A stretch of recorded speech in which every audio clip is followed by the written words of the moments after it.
আল মুহাইমিনু আল্লাহ তাআলার এই গুণবাচক নামটি কেউ যদি 2 রাকাত নামাজ পড়ার পর 100 বার পাঠ করে, তার জন্য আল্লাহ তাআলা কি পরিমাণ নিয়ামত রাখছেন, কি পরিমাণ ফজিলত রাখছেন, কি পরিমাণ লাভজনক ফজিলত রাখছেন, আপনি শুধুমাত্র একবার শুনেন ভাই আমার। দেখেন, আল্লাহ তাআলার গুণবাচক নামের মধ্যে হতে অন্যতম একটি গুণবাচক নাম হচ্ছে আল মুহাইমিনু, অর্থাৎ ইয়া মুহাইমিনু।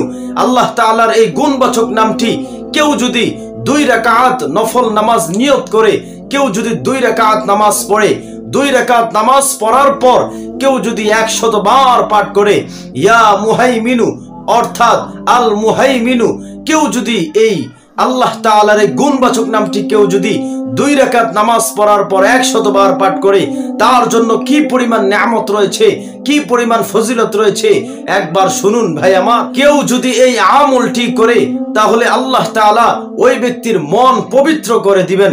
সুবহানাল্লাহি ওয়া বিহামদি। ভাই আমার, মনটাকে পবিত্র রাখা দরকার আছে। ভাই আমার, এই মন যদি অপবিত্র থাকে, গুনাহ করতে করতে অপবিত্র হয়ে যায়, তাহলে এই মন দ্বারা ভালো কাজ করতে ভালো লাগবে না, নামাজ পড়তে ভালো লাগবে না, হজ করতে ভালো লাগবে না, রোজা রাখতে ভালো লাগবে না, ভালো কথা বলতে ভালো লাগবে না, ভালো কাজকর্ম করতে ভালো লাগবে না। ভাই আমার, অতএব আমার আপনার সবার সর্বপ্রথম দায়িত্ব হচ্ছে মনটাকে পবিত্র করা। মনটাকে পবিত্র করলে কোনো গুনাহের কাজ হবে না, মন্দ কাজ হবে না।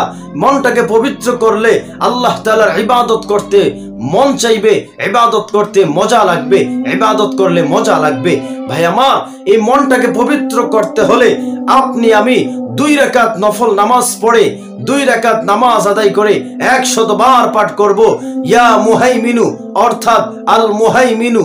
আল মুহাইমিনু এই আল্লাহ তাআলার গুণবাচক নামটি কেউ যদি 100 বার পাঠ করে 2 রাকাত নামাজের পড়ার পর, আল্লাহ তাআলা ওই ব্যক্তির মনটাকে পবিত্র করে দিবেন, আত্মশুদ্ধি করে দিবেন, সবকিছু পরিষ্কার করে দিয়ে আল্লাহ তাআলা ওই বান্দার কলবের মধ্যে, অন্তরের মধ্যে, মনের মধ্যে আল্লাহ তাআলা রহমত নাযিল করে দিবেন ইনশাআল্লাহ। অতএব ভাই আমার, আল্লাহ তাআলা যেন আমাদের সবাইকে গুনাহ মুক্ত জিন্দেগি গড়ার তৌফিক দান করেন এবং সবার মনটাকে যেন পবিত্র করে দেন, আত্মাকে যেন পবিত্র করে দেন। আল্লাহ তাআলা সবাইকে এই ছোট্ট আমলটি বেশি থেকে বেশি করার তৌফিক দান করুন। আমিন।